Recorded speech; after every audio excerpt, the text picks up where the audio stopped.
Hey guys, so Sunday update. It's been a long week, right? We had a lot of things happening and a lot of maintenance updates because spring is here, and even in Michigan, the spring is Yep. coming. That's So right. it was a maintenance intensive. So that's why, Matt, do you want to talk Yeah, a little yeah, bit yeah. what we've been experiencing? Yeah.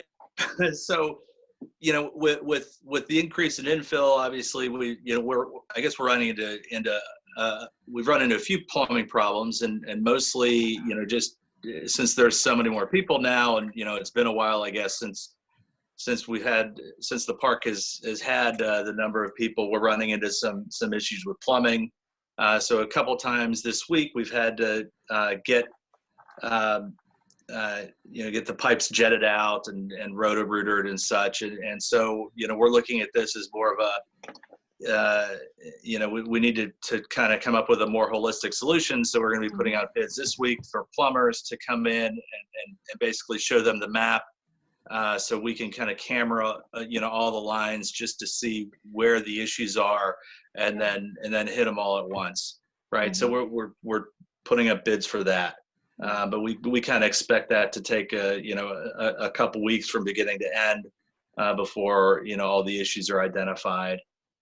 Beyond that, I could talk about so we're still getting bids for landscaping.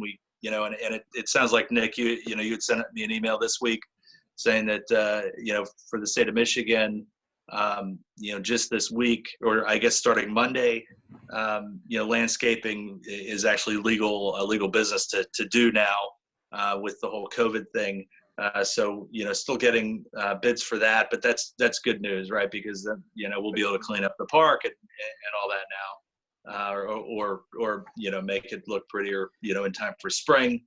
The only other thing that I've been dealing with is there's a house that's for sale, by one of the residents, and we just want to make sure that we buy it, right? It's always good for us to maintain control, because if we buy it and sell it, to somebody, we kind of maintain control of who comes into the park, and we just want to be able to, screen the person, or screen the new resident to see who, see that they fit in the culture and such. So that piece is important.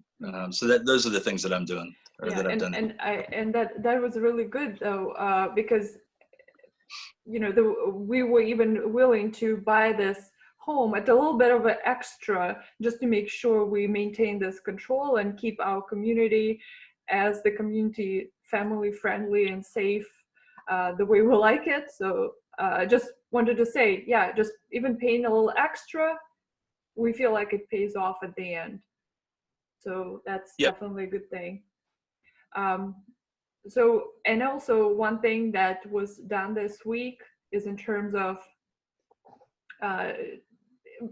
again, signing new leases, which Nick is going to talk a little bit and give an update.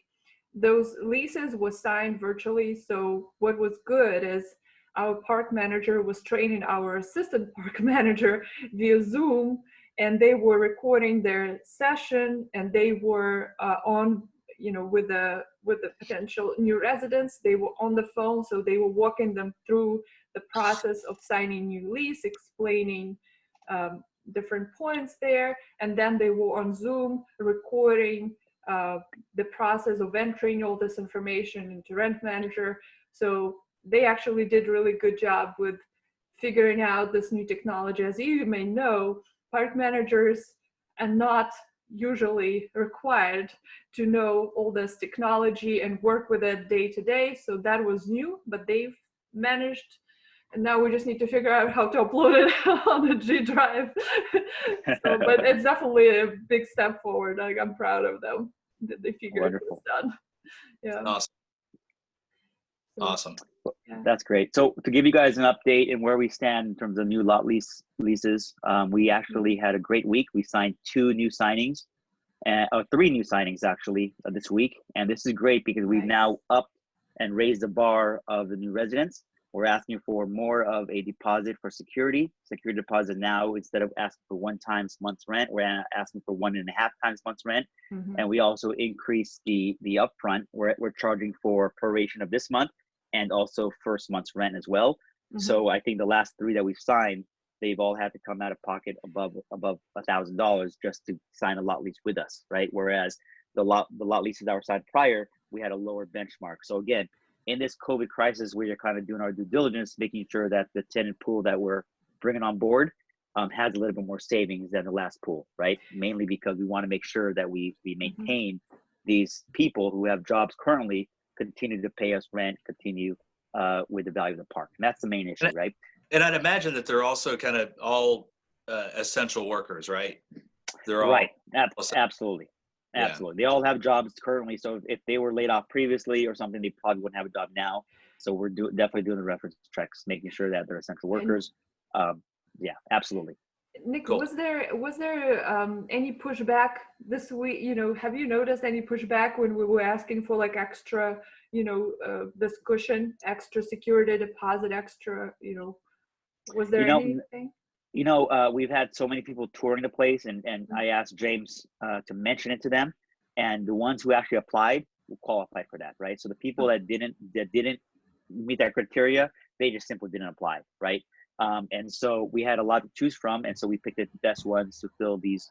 We actually have a good problem, right? So the ones that we have available are all filled, and James is working on the next phase because he has about maybe the next phase to do, so that he could turn them out and basically start renting them out and marketing them, right? So that's the issue. So we have a great, so if you guys remember our phase 1, when we took over the park, our phase 1 was 15 homes that we wanted to basically turn by the end of April, right? 15 homes by the end of April, completed phase 1. Currently speaking, we're at April, 2026? We're now at 23 homes that are signed, right? So we actually met, we exceeded our own phase 1, right? And now we have 23 homes that are signed with new lot leases. One of them is considered a swap because they wanted a 3-bedroom. So existing resident moved from an existing home, a 2-bedroom, into a 3-bedroom. So essentially we have 22 new lot leases signed by new residents that weren't part of the park. That, if you multiply that by 360, the lot rent, right, gives you approximately $8,000 more per month that we are asking for, increasing our monthly income or revenue. Multiply that by 12 is $96,000. Divide that by the cap rate. We think 9% is a fair cap rate. We essentially increase the value of the park within 3 months of ownership by over $1 million, right? So kudos to all of you and all your efforts in collections and really streamlining the operations and managing and operating the park. So 3 months of over $1 million. That's awesome. In my record, the parks that I've owned, and I'm sure Matt and Katrina could talk to yourself. That's pretty fast.